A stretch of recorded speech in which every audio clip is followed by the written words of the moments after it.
In this video, I'll show you how to import contact management information. If you're setting up integration with one of the support accounting systems, you'll have the option to synchronize your contact lists directly through the integration link, and that's probably how you'll want to do it. Your accounts payable vendors and accounts receivable customers can be imported directly into Sage Construction Management as companies. Any person contacts for those companies, as well as your own employees, can also be included with the import. You'll find more information about how companies, contacts, and employees are synchronized in the Lesson 2 section of the course handout.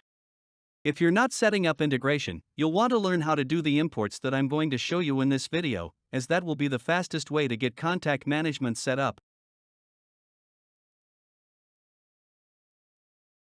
On the Contact Management Overview page, you can click the ellipsis button next to any object type to see the possible actions, and for companies and many other record types, you'll see an Import from MS Excel option. Wherever an Excel import is available, you can find a spreadsheet template that you can use to prepare your data for the import, and these are really easy to find. I'll click the Help Center icon.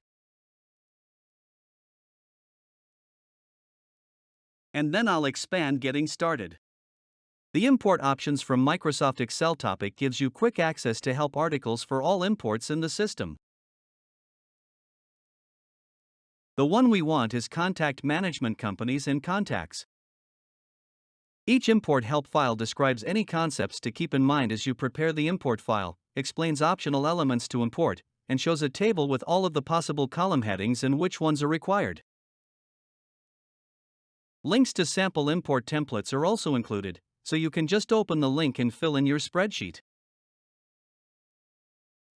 So, here's my company import spreadsheet. For every Excel import in Sage Construction Management, the data to be imported must be on the first sheet of the spreadsheet, and it must have the name Sheet 1, with no space. Any other sheets are ignored by the import. My column headings match the ones listed in the table. The Company Types Division column lets me specify the type of company this is. I can customize the list of company types in settings, and anything I enter in this column must already be set up. I'll talk about this and other settings in the last video in this lesson. I can include contact persons along with the company information if I want to. In this example, I have two rows for Beaverton Painting and Tigard Mechanical, because I'm including a different contact person in each row. If I scroll way over to the right, you'll see the CSI division and CSI major fields. So let's talk about those for a moment. Recall that when we talked about cost codes in the last lesson, I explained that each cost code classification group can have 4 sections: the division, major, minor, and subminor. In my master cost codes list, I have several libraries, including one called CSI. To assign any of these classification levels to a record, the column heading should be named with the classification type, followed by no space and the level: division, major, minor, or subminor. You can include as many classifications as you need to in the import file. So in this example, I have the CSI division and CSI major fields, and I also have the NAB codes. Note that column heading descriptions normally will not include spaces. The exceptions to this are when a master cost code classification has a space in its name, such as in the CSI 2016 group.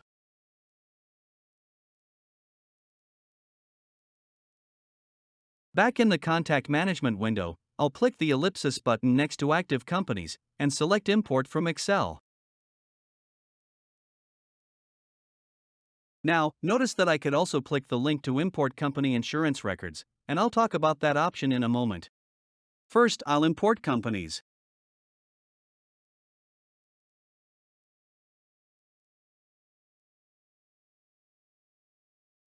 Now let's go back to the Help page for a moment. Below the table showing the company fields, I have a table for contact fields. These are some additional fields you can include in the import spreadsheet. And finally, the third table shows specific fields I can include if the contacts I'm importing are employees of my company, their employee ID, hire date, and department. I've included those fields in this second spreadsheet, and they are applicable only for contacts whose company name matches my Sage Construction Management company. I'll talk more about employees in the lesson on HR and equipment.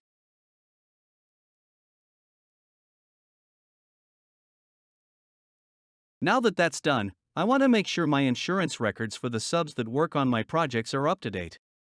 I can do that by importing company insurance records. On the Contact Management Overview page, notice that the Company Checkup area shows how many companies have missing or expired insurance records for active projects. I'll click the number to go to the list. Before I start the import, let's go back to the Help Center and return to the Excel import topic so we can look at the insurance template. Here are the instructions, the link to the import template, and the table showing field names. This table is pretty straightforward, but I'll call out a couple of things. The company name field has to match a company that you've already set up in Sage Construction Management. The insurance type comes from the list in Settings, and I'll show you where that is in the next video. If you track sub-insurance records by project, you can optionally reference a project in this file, but the project already have been set up in the system. We'll talk much more about projects in the next lesson. My insurance import file is ready to go, so now I'll import it.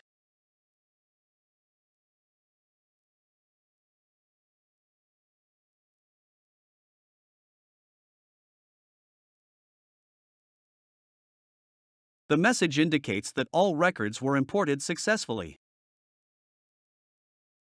This video explained how to import companies, persons, and insurance records into Contact Management so you can assign the whole team to your leads and projects.